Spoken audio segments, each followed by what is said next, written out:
Okay, what we're going to do now is we're going to go through the setup of a rubric in D2L, and I'm going to show you how to attach it to your Dropbox as well. Okay, so rubrics can be found in the edit course option. We put this navigation bar together in one of our earlier videos.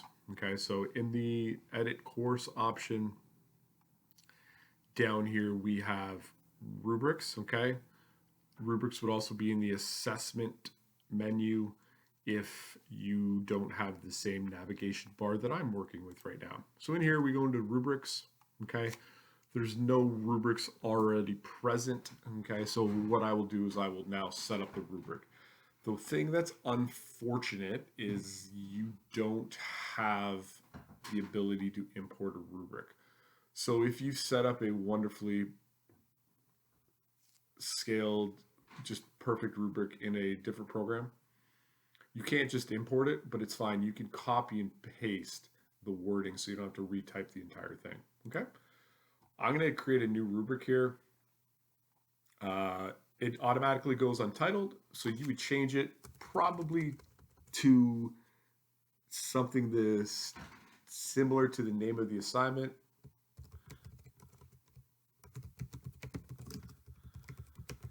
If you use a general rubric for everything, you could do that as well. Okay. You have the status up here, published, archive, or draft. Published means it's available for you to use. Archive means I wouldn't use the archive. Draft means you're still working on it. I just keep it as published because I usually bang out the rubric in one sitting.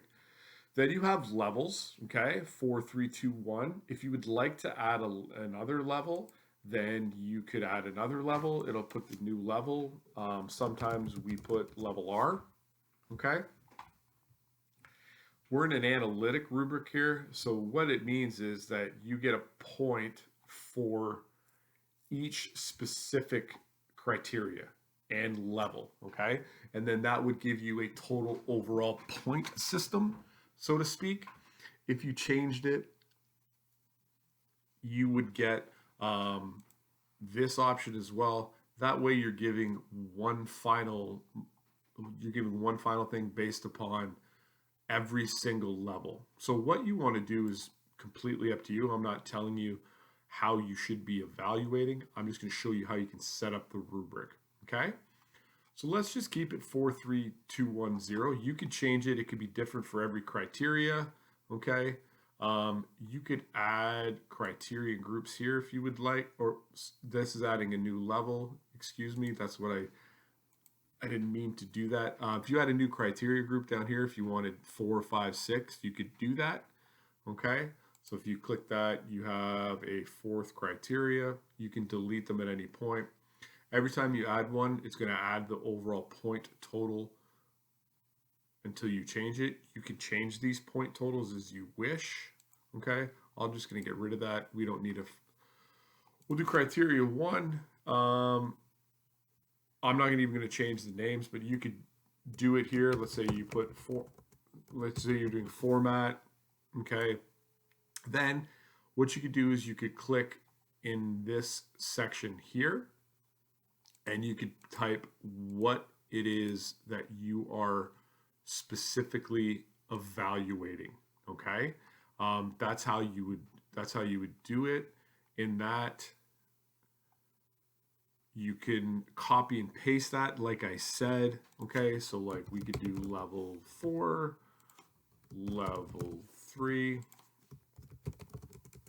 level 2. Obviously you're gonna have different things here. Okay, I'm just gonna try and speed it up, but this is where you would go to pump your specific things in. Okay.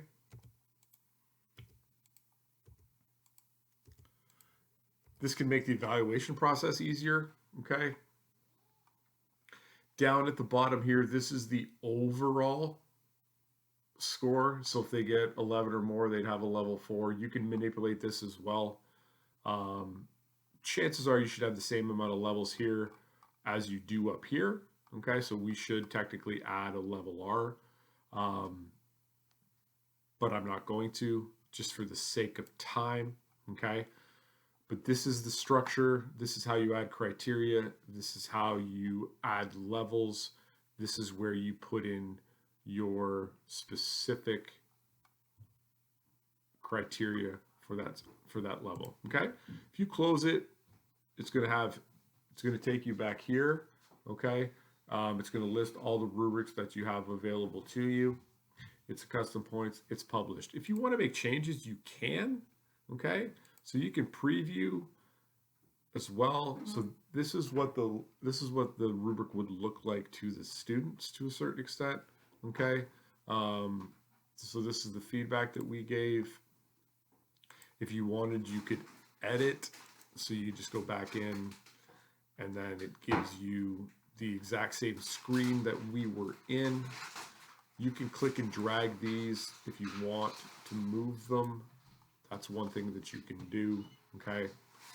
And then that is now in our group, okay? How do I use the rubric? So I've made this lovely rubric. I've spent all this time on it. How do I use it? Well, you attach it to your assignments. So in an earlier video, we created a Dropbox for our introductory assignment, okay? So what we're going to do now is we're going to go back in and we're going to hit the drop-down menu and we're going to edit the folder, okay? In the folder, you come down here, it's got everything in your permissions, but now you have the add rubric section. So now we're going to add a rubric. What happens is all the rubrics that you have available to you in this course will show up. So you just click this, you click add selected, and it will tell you the rubric that is there, okay? And what will happen is you save and close. Now you can use that rubric when you get a submission, and you can click, and then you can go, okay? You can import rubrics from other courses to have there. So once you create a rubric, if you would like to use the rubric from a different course, you can import it easily into this course. So it's not like you have to create the rubric every single time that you do it. You could use that rubric on more than one assignment as well. Just because you have one rubric in there, you can use it on as many assignments as you wish. You do not need to use it just for one assignment, okay? It's an extremely useful tool. I'll show you what it looks like when you have a rubric to use, okay? So in here, you can go in. We've done this before in the Dropbox. Coming on down, these have a rubric, and it makes it easier for you to mark. So you jump into the child's assignment, and then you click on the rubric, okay? And then the rubric pops up, and you can click. Once you've done everything, you click close, and it auto-populates to that, okay? The other good thing is, as a student, the rubric is now available in the Dropbox. So I'm going to view as a student here. If I click my name, I can view as a student, and this allows me to see what students see. Okay, so when I go into the Dropbox now, they list all the Dropbox items. Okay, when I scroll down here, if I click on a specific Dropbox, the actual rubric would come up, and it would make that life easier for them to see, so they can see it ahead of time. Okay, so that's using rubrics. A quality tool. I think a lot of us use rubrics in the evaluation process. So that's how you can develop them in D2L, and that's how you can attach them to your Dropboxes so you can mark right in the program from there. Okay? And as always, if you have any questions, please feel free to let me know.